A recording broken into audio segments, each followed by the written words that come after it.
My name is Joanne Miles. I am 16 years old. This is the story of the day.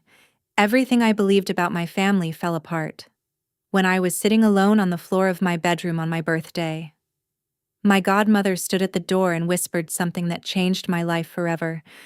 "Your father has already signed you away." Those words didn't just hurt, they destroyed me. She stepped inside slowly, holding a set of legal documents in her hands. I remember the way her fingers trembled, like even she couldn't believe what she was about to show me. 3 months earlier, my father had signed papers that gave me up. Quietly, secretly, without ever saying goodbye. He had erased me from his life like I was nothing more than a mistake he wanted to forget. But what he didn't know was that by throwing me away, he had just triggered something much bigger than he could ever control. Before we continue, take a moment to subscribe to the channel, but only if this story truly speaks to you. I'd love to know where you're listening from, and what the weather feels like where you are right now. This is a fictional story, with some elements shaped with the help of AI. It's created to inspire, to reflect, and to entertain, not to target or represent any real person or organization. Now, let me take you back to where it all began. That was exactly at 7 a.m. on March 3rd, 2025, when I woke up. The silence was the first thing that felt wrong. There were no sounds coming from the kitchen, no voices, no footsteps, no smell of coffee or breakfast. Nothing that suggested anyone else was even in the house. I lay there for a moment, staring at the ceiling, trying to convince myself it didn't mean anything. Maybe it was still early. Maybe everyone was asleep.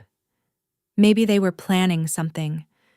Maybe when I walked downstairs, there would be balloons, a cake, and my father would finally look at me the way he looked at Ethan and Claire. Maybe this year would be different. I held on to that hope as I got up, wrapped my robe around me, and stepped into the hallway. Their doors were closed, silent, empty. I walked down the wide staircase, the polished wood cold beneath my feet, the kind of staircase that always felt too big for someone like me. When I reached the kitchen, my heart sank. It was spotless, too perfect, too still. The marble counters reflected the light. The dining table was untouched. Not a single plate, not a single cup. That's when I saw it. A yellow sticky note on the refrigerator. Claire's handwriting. Sharp, careless. "Stay out of sight. Weirdo. We're at the Grand Crescent celebrating Dad's deal.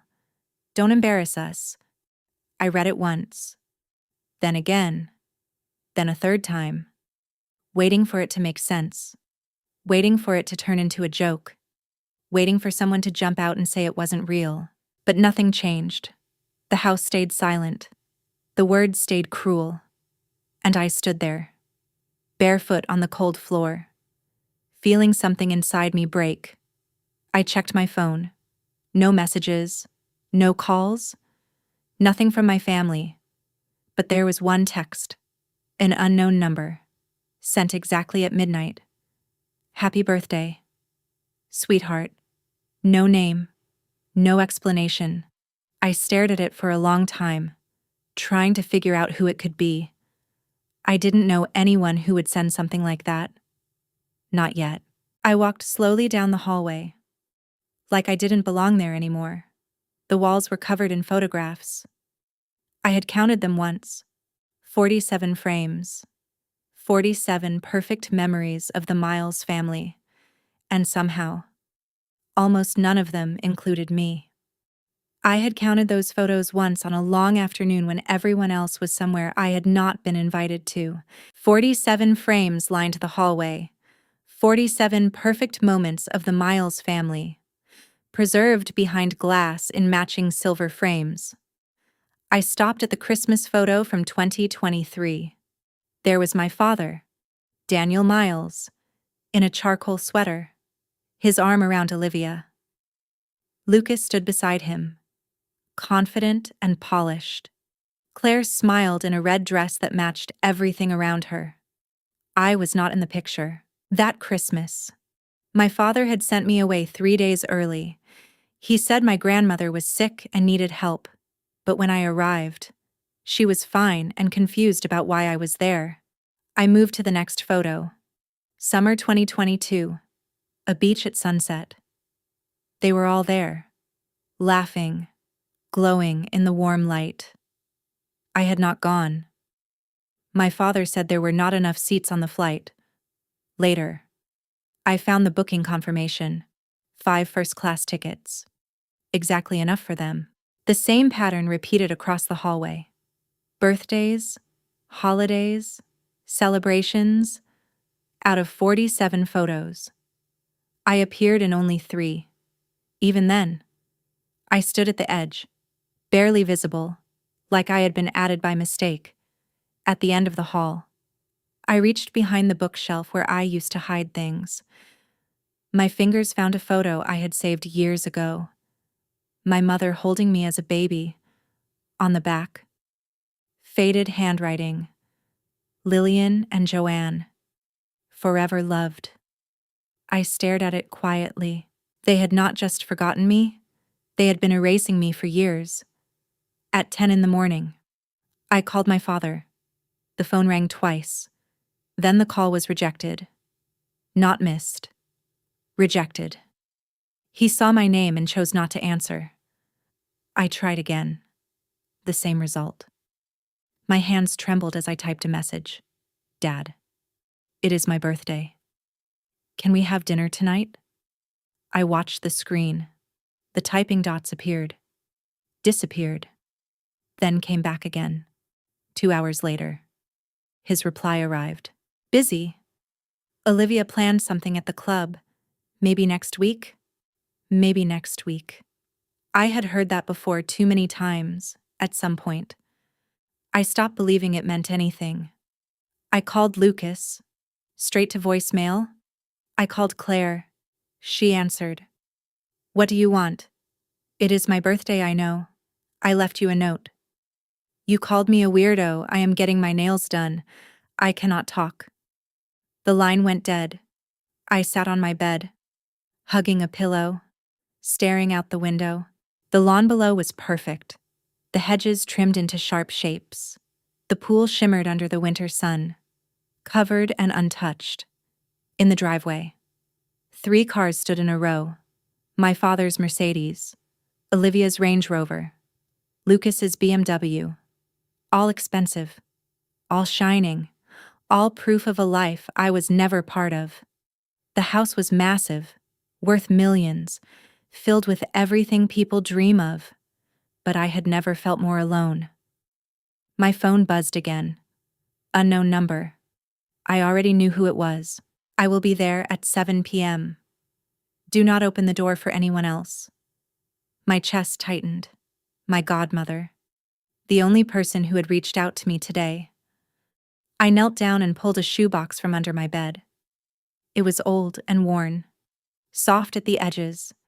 Inside were the only things I had left of my mother: a silver bracelet engraved with our initials, a dried rose from her funeral, a photograph of her smiling somewhere I did not recognize, and a letter. The letter was everything. She wrote it 3 weeks before she died. Her handwriting was shaky, but every word felt strong, like she was trying to leave a part of herself behind. My dearest Joanne, if you are reading this, then I am no longer there to tell you in person. So let me say it now as many times as I can. You are loved. You are worthy. You are the best thing I ever did in my life. Do not let anyone tell you that you do not deserve to be happy. Not your father, not anyone. You are extraordinary. My sweet girl. Never forget that. I had read those words so many times they felt like part of me, on the worst days. I repeated them until they became something solid, something that could hold me together when everything else fell apart. My mother died when I was 4, 8 months later. My father married Olivia, For 12 years. I tried to earn his love. I tried to prove I belonged in the life he built without me.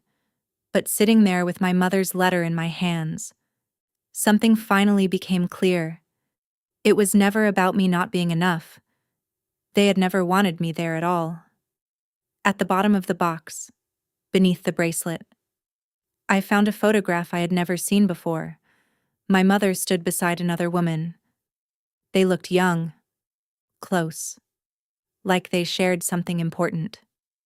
On the back were the words, Lillian and Eleanor, Blackridge Industries grand opening, 2001 Eleanor.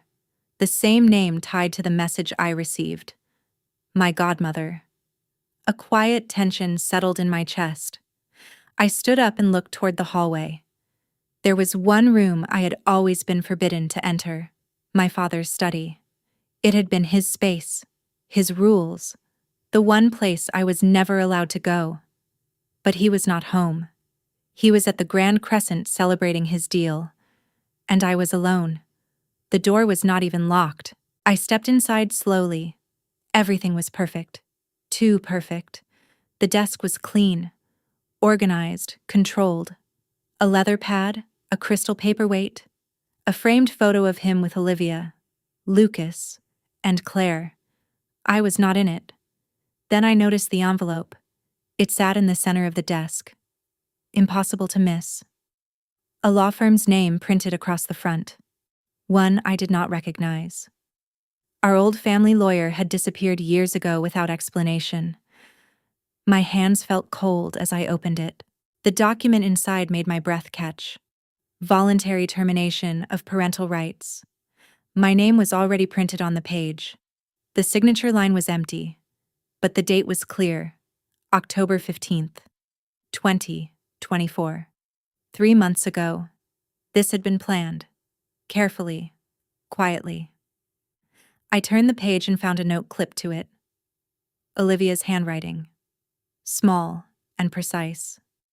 Make sure she does not find out until after the gala. We need the optics. The optics. They were waiting for the perfect moment to erase me, making sure nothing would disturb their image. I placed everything back exactly as I found it. Then I walked out and closed the door. My heart was racing, but I stopped, turned back, and stepped inside again. The envelope was still there, untouched. But now it felt like something deeper, like a truth that refused to stay buried. Have you ever felt invisible in your own family, like you did not truly belong anywhere? If this moment is touching something deep inside you, I would love to hear your story. Share it with me. Sometimes, your voice might be exactly what someone else needs to feel less alone. This time, I looked deeper. Behind the termination papers, I found something else. A printed email chain. My hands tightened as I read the header. It had been sent on October 2nd, 2024 from my father's personal account to a law firm I had never heard of. The message was short, but it felt like it carried the weight of everything. Eleanor Hayes has been asking questions about the original will. We need to finalize Joanne's guardianship transfer before her 16th birthday. The inheritance clause expires 30 days after she turns 16, if no legal guardian claims it. I read it again. And again. There was a will. An inheritance. And Eleanor. The same name from the photograph. The same person who had texted me. The same person coming to my door tonight. My father had known, and he had been racing against time to make sure I never found out. I did the math in my head. Today was March 3rd. If the clause expired 30 days after my birthday, that meant I had until April 2nd, 1 month. 30 days to uncover the truth he had hidden for years. I noticed something else. The name of our old family lawyer was nowhere in the email. Instead, my father had hired strangers, people who did not know our history, people who would not ask questions. But Eleanor had been asking questions, and now she was coming here. I looked at the clock on his desk. 4:32 p.m. Just over 2 hours until everything changed. At 6:45, I stood in front of the bathroom mirror. The girl staring back at me looked tired. My eyes were red. My hair was tangled. My face carried the weight of hours spent crying. She looked small. She looked like someone who had spent her whole life being told she did not matter. I stared at my reflection and thought about what I could do. I could walk away. I could pretend I never saw any of it. Let my father finish what he started. Let them send me away and never look back. I could stay quiet and invisible, just like I always had been. Or I could open that door at 7. I could meet Eleanor Hayes. I could find out what my mother had been part of, what my grandfather had left behind, what my father was so desperate to hide. I could fight, even if I did not fully understand what I was fighting for yet. I reached into my pocket and pulled out my mother's letter. My fingers traced the final line. Do not let anyone tell you that you do not deserve to be happy. I looked at the photograph of her and Eleanor. You did not raise me to disappear. I whispered softly. I washed my face, brushed my hair. Then I put on the nicest dress I owned. A simple navy blue one I had bought myself, because no one in this house had ever taken me shopping. At 6:58, I heard a car pull into the driveway. Not my father's car. Not Olivia's. Something unfamiliar. My heart began to race. The doorbell rang at exactly 7 o'clock. I opened the door. The woman standing there was not what I expected. She looked to be in her late 50s. Her silver hair pulled back neatly. Her blue eyes were sharp, clear, and searching. She wore a dark coat and carried herself with quiet authority, like someone who had spent years being listened to. For a brief second, something in her expression shifted when she saw me. Something soft, something almost like pain. For a brief second, her composure slipped. Something raw crossed her face when she looked at me. Something almost like grief. Joanne Miles, she said softly. Her voice was calm, but I could hear the tension beneath it. Who are you? I asked. My name is Eleanor Hayes. She studied my face carefully, like she was searching for someone she had not seen in years. I was your mother's closest friend, and as of 4 o'clock this afternoon, I am your legal guardian. The words did not make sense at first. She handed me a thick brown envelope. My fingers felt numb as I opened it. The first page made my breath stop. Voluntary termination of parental rights. But this time, it was not blank. My father's signature was there. Clear. Final. Official. Dated October 15th, 2024. He signed it. I whispered. Eleanor nodded, her expression tightening. 3 months ago. He signed you away without telling you, without giving you a choice. I stared at the page. He really did it. And he did it because he was afraid of you, she added quietly. Afraid of me. I repeated. I almost laughed. I am 16. I am nobody. You are not nobody. Joanne. Her voice was firm now. You are the sole heir to 51% of Blackridge Industries. Your grandfather made sure of that before he died. And your father has spent the last 12 years making sure you would never find out. The envelope suddenly felt heavy in my hands. I could not speak. I think we need to talk, Eleanor said. We sat in the living room, a space I had never been allowed to use when my family was home. She placed another envelope on the table between us. This one looked older, worn at the edges. Your grandfather was Arthur Miles, she began. He founded Blackridge Industries in 2001. I built it with him from the very beginning. I knew the company. Everyone did. But I had never known how deeply my own family was tied to it. When Arthur wrote his will, he included a specific clause.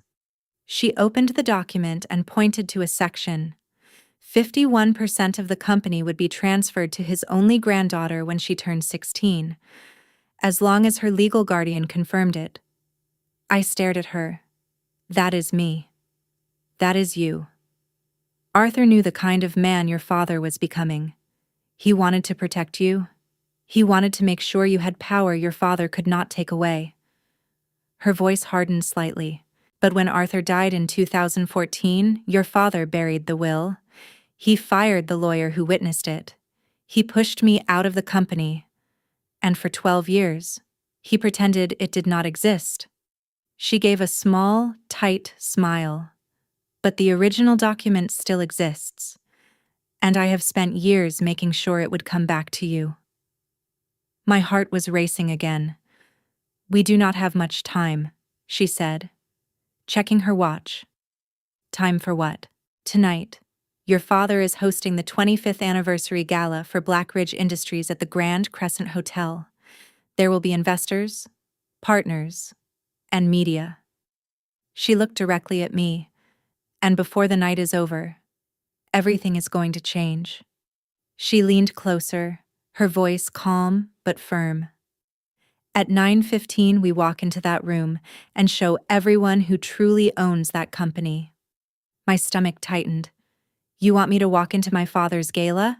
I want you to claim what already belongs to you, she said. There is a difference. Her eyes did not waver. Joanne, if you do nothing within 30 days of your birthday, the inheritance is gone. Your father knows that. I thought about the note on the refrigerator. Stay out of sight. Weirdo. He has been isolating you on purpose. Eleanor continued, making you feel small, making you believe you deserve nothing. He has been running out the clock. What if it fails? I asked quietly. What if we go there and he denies everything he cannot deny a notarized will? She said. He cannot deny a witness who is still alive, and he cannot deny the legal documents that make me your guardian. She stood and looked out into the darkness beyond the window. Your father built everything by silencing the truth. Tonight, we take that away from him. Then she turned and handed me a garment bag. Your mother chose this years ago. She hoped you would wear it when it mattered most. I unzipped it slowly. Inside was a navy blue gown. Simple, elegant. The exact shade of my mother's eyes in every photo I had ever seen. I changed in my room. The fabric felt soft against my skin. When I looked in the mirror, I did not see the girl who had cried alone that morning. I saw someone stronger. Someone who belonged in a room full of powerful people. Someone who had the right to stand there. I picked up my phone and stared at my father's name. No calls, no messages. Not once had he thought about me today. I pressed call anyway. It rang. Then went to voicemail. His voice sounded smooth, distant, professional. I spoke softly. Dad, it is Joanne. I just wanted to say thank you. I paused. Thank you for showing me who you really are. I spent 16 years trying to earn your love, trying to be enough. But now I understand. I was never the problem. You were? I took a breath. See you tonight. I ended the call. Eleanor was already waiting by the door. Ready? She asked. Almost. I went back to my room one last time and picked up the photo of my mother and Eleanor. I placed it carefully into my bag beside her letter. As we stepped outside, my phone rang again. Unknown number. I answered. Miss Miles. A voice said. Older. Steady. Familiar in a way I could not explain. This is Thomas Grant. I have been waiting 12 years for this call. My heart skipped. The original will is in my possession. It is verified and ready. I will meet you at the gala. There is something else. I said. My mother was not just my father's wife. She owned shares in the company. Those shares passed to me when she died. There was silence. Then his tone shifted. Then we have even more to discuss.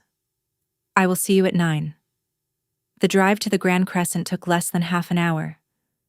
Eleanor focused on the road, but her voice filled the quiet space between us. Your mother was the first accountant Blackridge Industries ever hired, she said. She was brilliant, sharp, kind. Arthur trusted her more than anyone. I listened, holding on to every word. When your father joined the company, she was the one who trained him. I turned toward her. She trained him. Eleanor nodded slowly. Yes. And that is where everything began to change. Somewhere along the way, he convinced her to marry him. Eleanor's hands tightened on the steering wheel as she spoke. I tried to warn her, she said quietly. I saw who Daniel really was. Ambitious, calculating, the kind of man who would do anything to get ahead. I stared out the window as the city lights blurred past. But my mother believed in people. I said. Eleanor nodded. She believed everyone deserved a second chance.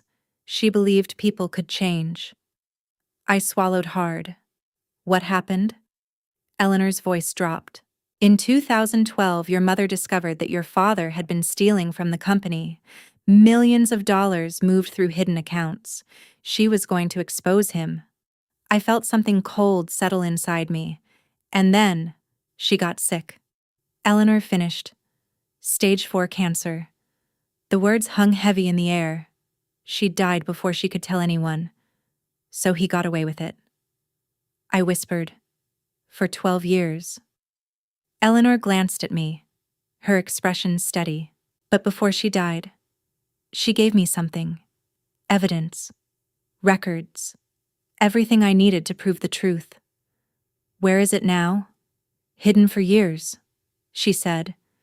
Your father cleared out her belongings after she passed, donated everything. I thought it was gone forever. Her voice softened slightly. I found it last year. The car slowed as the Grand Crescent Hotel came into view, glowing under the night sky.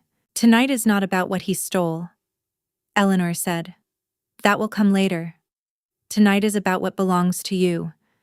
Inside the hotel lobby, a man was waiting for us. He looked older, with silver hair and a worn leather briefcase in his hand. When he saw me, his expression changed, softer, almost emotional. You look just like her, he said quietly.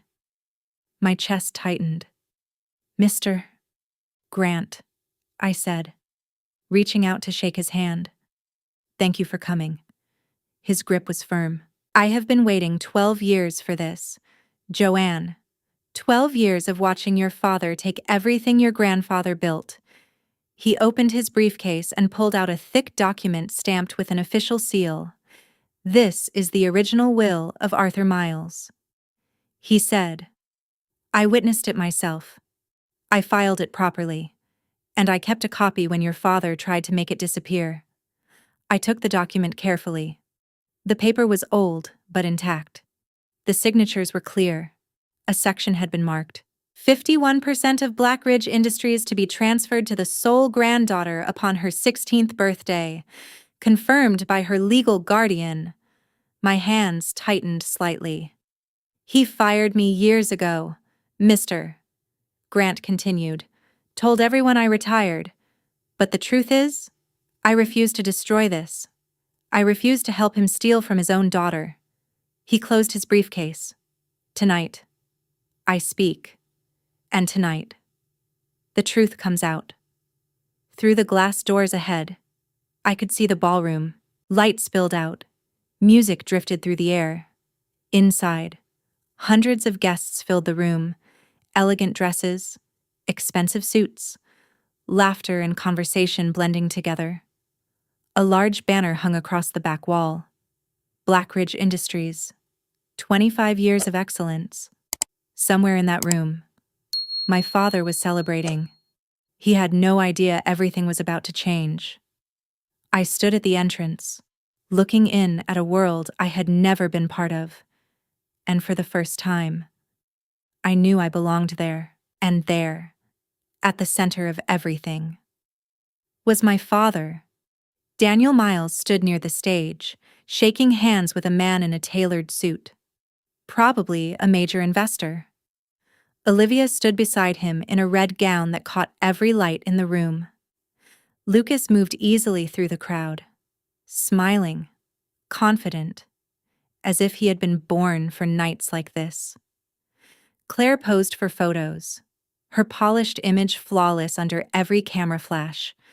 They looked perfect. They looked complete, like a family that had never been missing anything. Except me.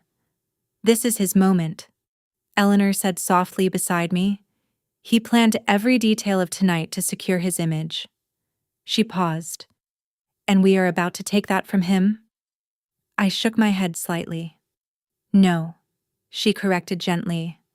We are giving it back to the person it always belonged to. I looked at my father again.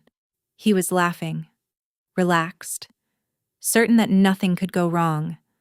The clock on the wall read 8:55. It is time, Mr. Grant said quietly. I took a deep breath. Then I stepped forward and pushed open the doors. The silence did not come all at once. It spread slowly. People near the entrance noticed first. Conversations paused. Heads turned. Then the whispers began. The sound moved through the room like a ripple, drawing attention toward me. A teenage girl in a navy gown, walking in with a composed woman and a lawyer carrying a briefcase. Claire saw me first. Her glass froze mid-air. Her expression shifted from confusion to anger in seconds. She set it down and walked straight toward me. "What are you doing here?" she snapped. Grabbing my arm. "Dad said you were supposed to stay home." I looked at her calmly. Dad says a lot of things. Most of them are not true. Her grip tightened. "You need to leave. Now. Before you embarrass all of us." I gently removed her hand. "I am not here to embarrass anyone. I am here to tell the truth." She let out a short laugh, but there was tension behind it. "What truth?" "You are nobody." I held her gaze. "I am the majority shareholder of this company." My voice was steady, but loud enough for the people nearby to hear. "In about 15 minutes. That will be official." Her face lost color. Behind her, Lucas was already moving toward us, his expression shifting as he understood something was wrong. "Security," he called out sharply. "We have a problem." Two men in dark suits began approaching, but Eleanor stepped forward, her presence stopping them before they got too close. "I would not do that if I were you," she said calmly. "Unless you want to be part of a lawsuit." Lucas reached me and grabbed my wrist. "I do not know what you think you are doing," he said under his breath, trying to pull me back. "But it ends now." I did not move. "Let go of me." His voice rose, drawing more attention. "You are nothing but a burden. Dad only kept you around out of obligation.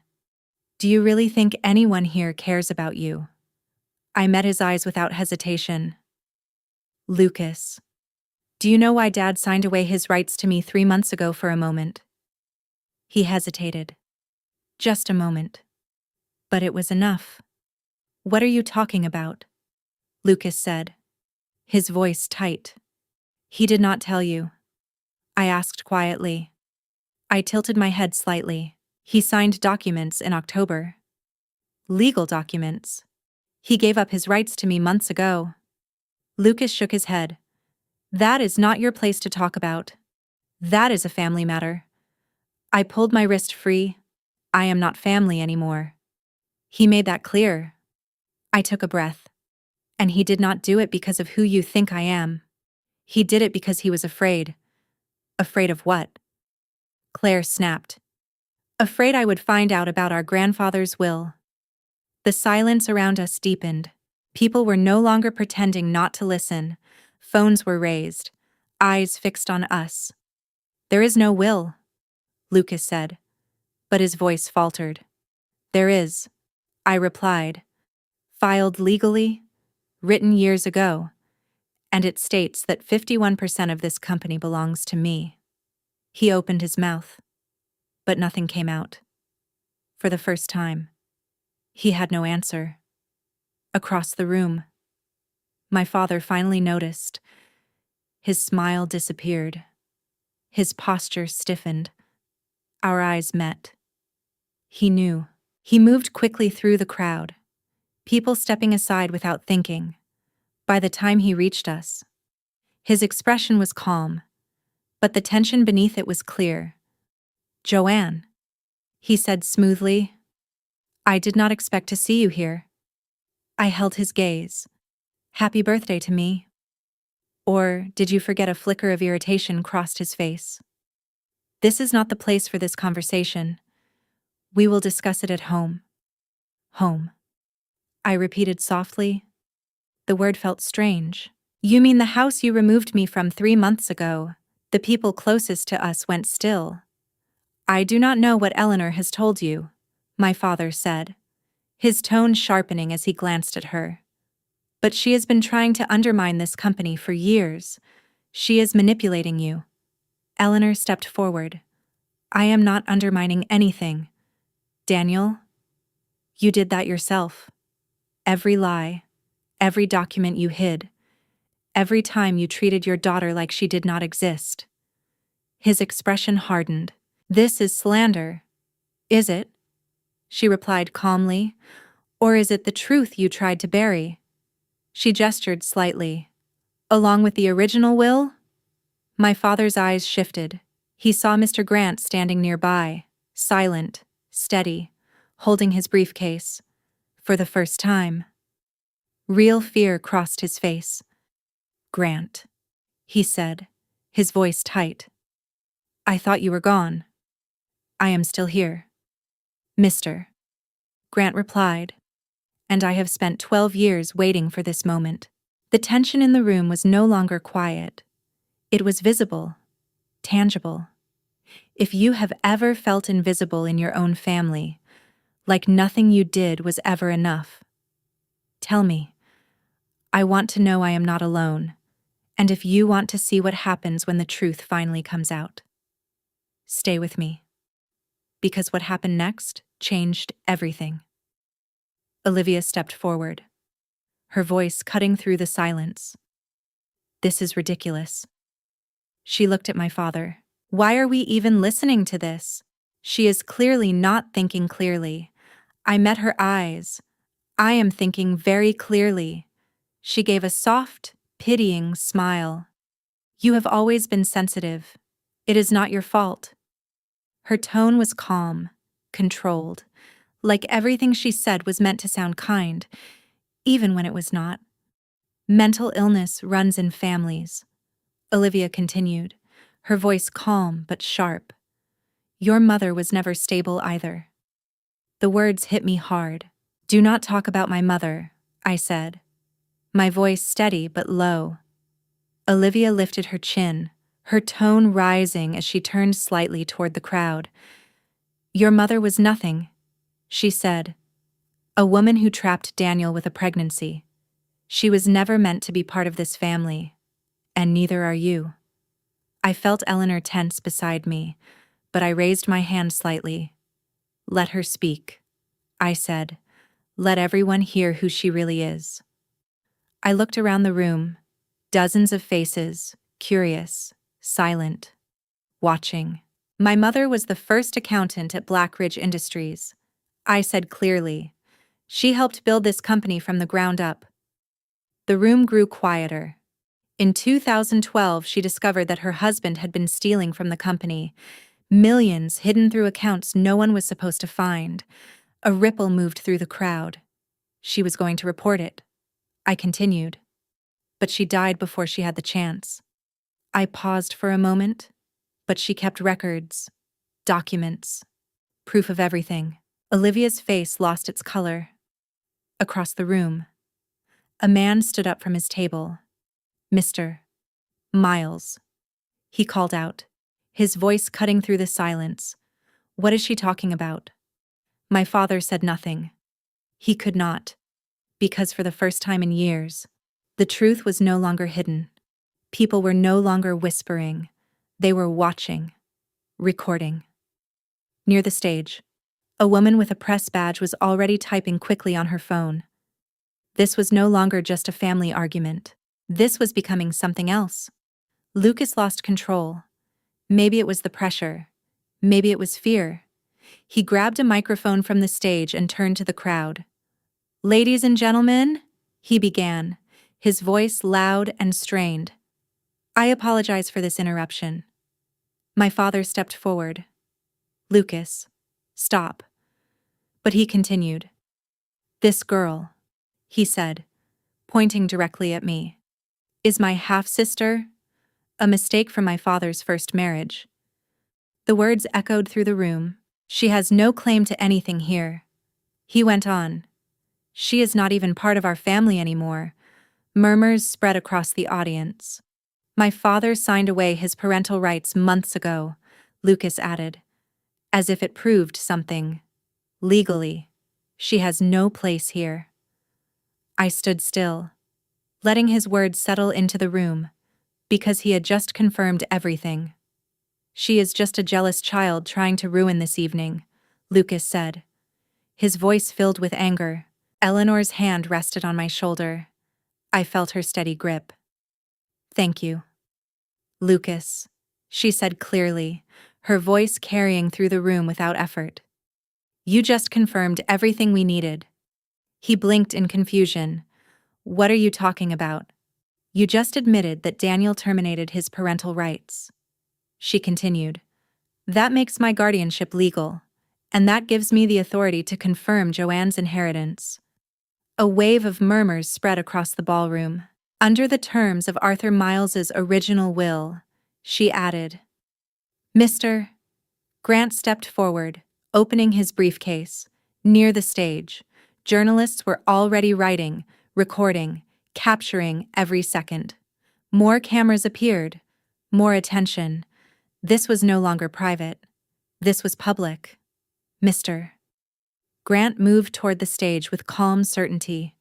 People stepped aside without being asked. Security looked to my father, but he did not move. He stood still, his face drained of color. Mr. Grant took the microphone from Lucas. "Ladies and gentlemen," he began, his voice steady and controlled. "My name is Thomas Grant. I served as legal counsel to Arthur Miles, the founder of this company, from its earliest days until I was dismissed." He opened the document and held it up.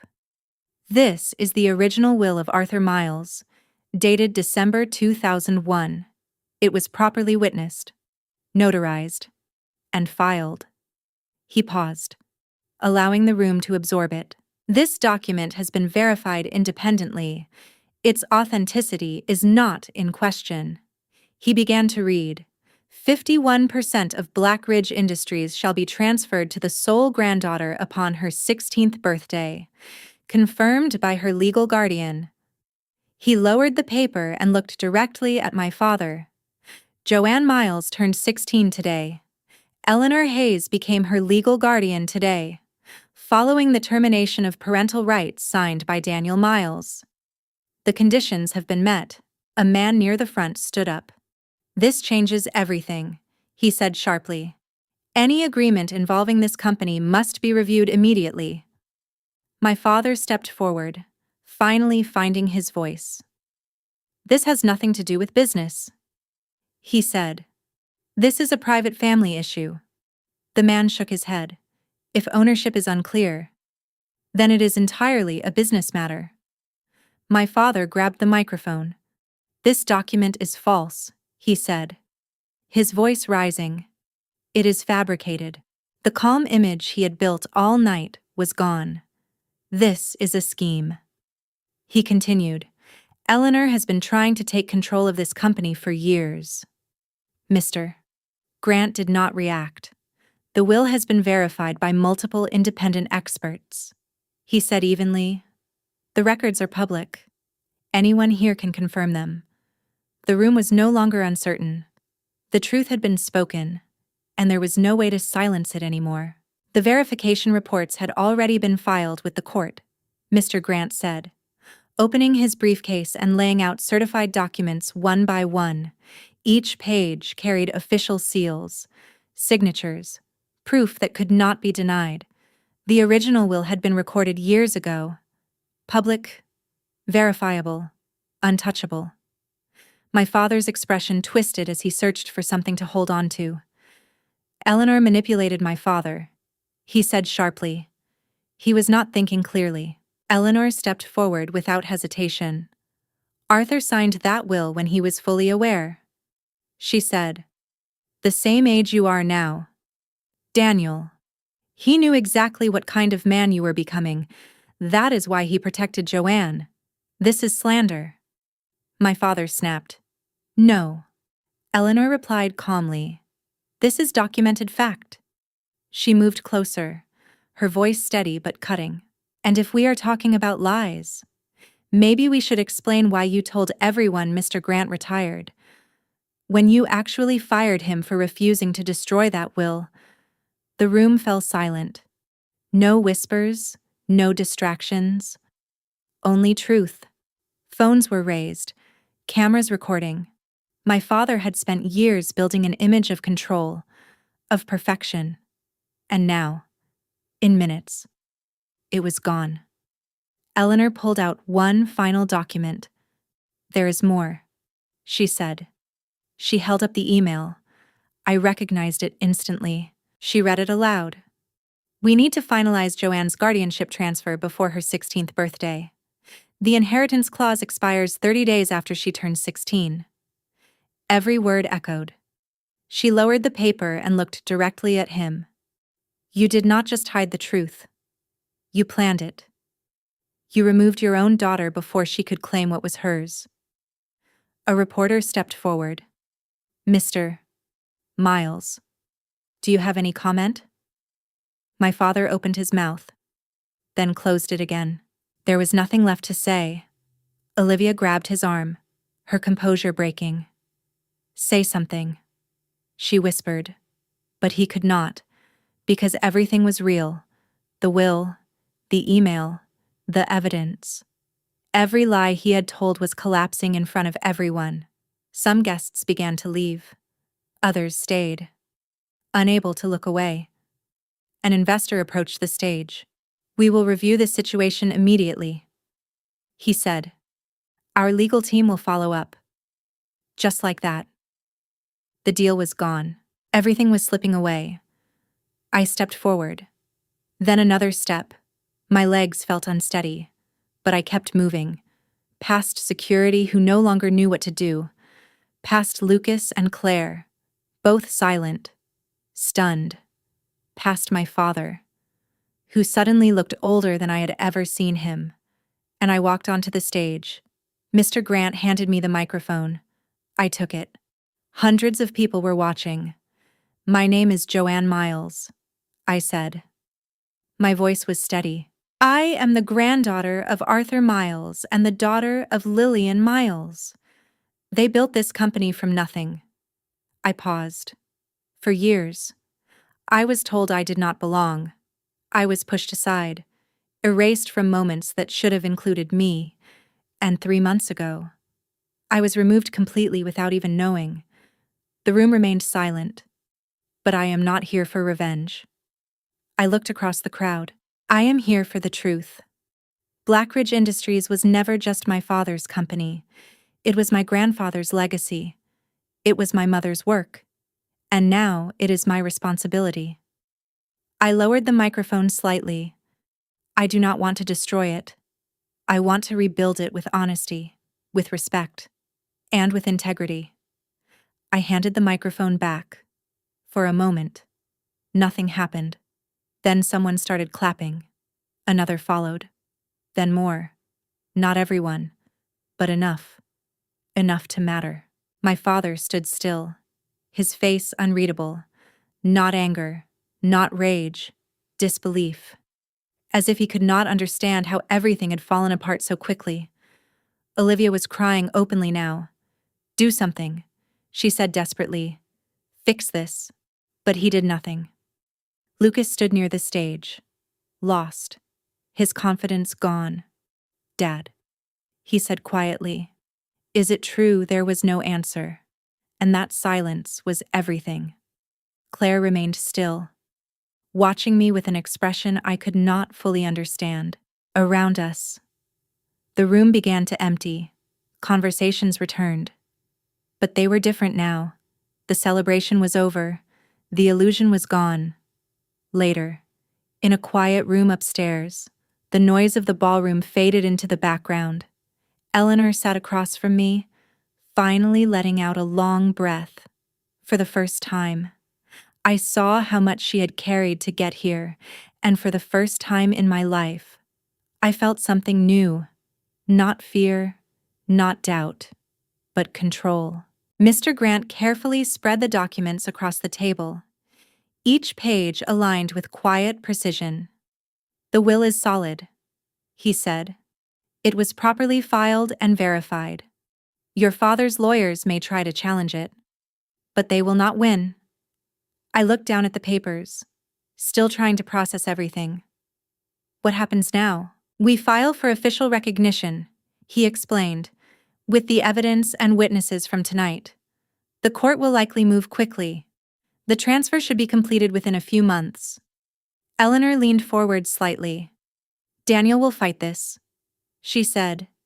"He can try." "Mr. Grant replied calmly, "but the case is too strong. Even his own legal team will know that." I thought about my father standing there earlier, unable to deny anything. "I do not want to destroy the company," I said quietly. "My grandfather built it. My mother helped grow it. I just want it to be honest." Mr. Grant nodded. "That is exactly what Arthur wanted.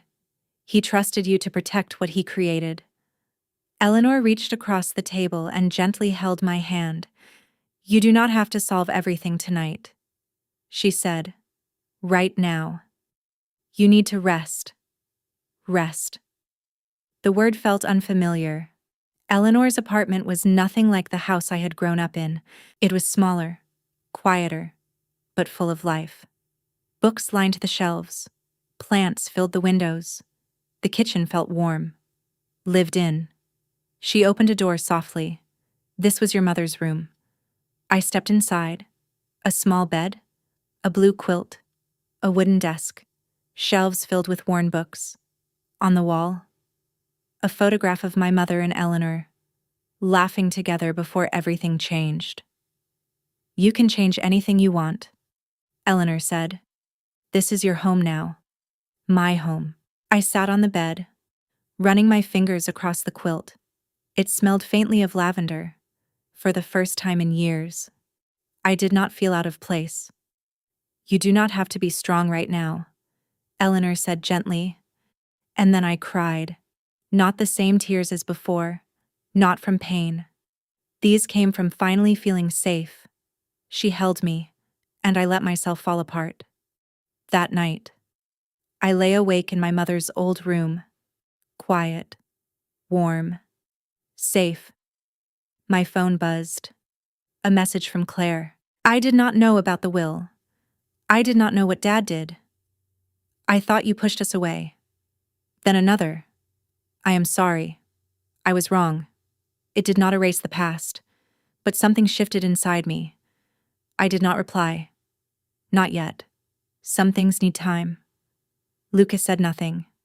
And somehow, that silence said everything. I set my phone aside and closed my eyes. For the first time in years, I fell asleep without feeling alone. The next morning, Eleanor was already awake. Her laptop displayed the headlines. "Black Ridge Industries Gala ends in chaos. Hidden will revealed. CEO's daughter claims control." Photos filled the screen. My father frozen, Olivia crying, Lucas on stage, and me, stronger than I had felt. "The company has already been affected," Eleanor said. "The deal is on hold. What happens now?" "We wait. The legal process begins." My phone buzzed again. A journalist asking for an interview. Eleanor gave a small smile. There will be more of those. I nodded. On my terms. The courtroom was silent as the judge delivered the decision. The will is valid. Joanne Miles is confirmed as the rightful heir. 51% of the company will be transferred under Eleanor's supervision. My father was removed as CEO. Just like that. Everything changed. 2 days later, he called me. His voice sounded smaller. I made mistakes. He said, "I want to fix this." I listened. Then I answered, "You are not calling because you regret it. You are calling because you lost." Silence followed.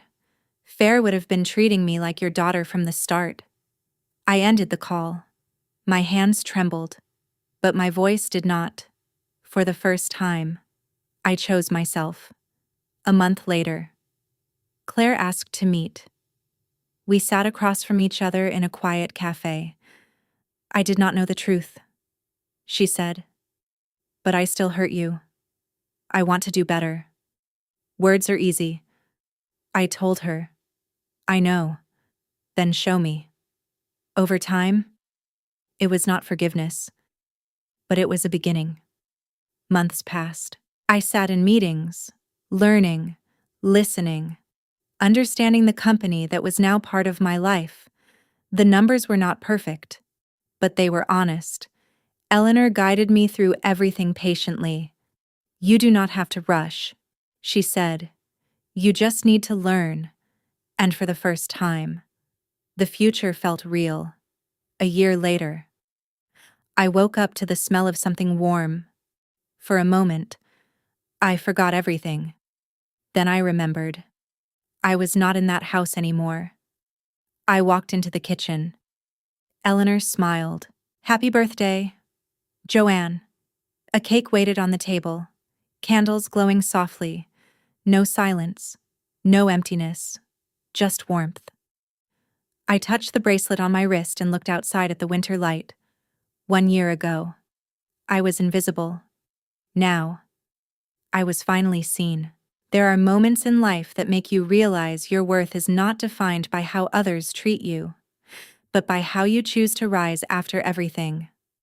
I once believed I was unwanted, someone who did not belong anywhere, but I learned that silence and endurance do not earn love. They only teach others to overlook you. My story is not just about reclaiming what was mine, but about finding myself again. I learned that truth can be hidden, but it can never be erased. And more importantly, every person deserves respect, love, and to be seen for who they truly are. If you have ever felt invisible in your own family or in your life, remember that you are not alone. Your story matters, and it could become the strength someone else needs. If this story touched you, consider subscribing, leaving a comment, and sharing your thoughts. You never know. Your voice might inspire someone else to stand up for themselves. Thank you for being here, and I will see you in the next story.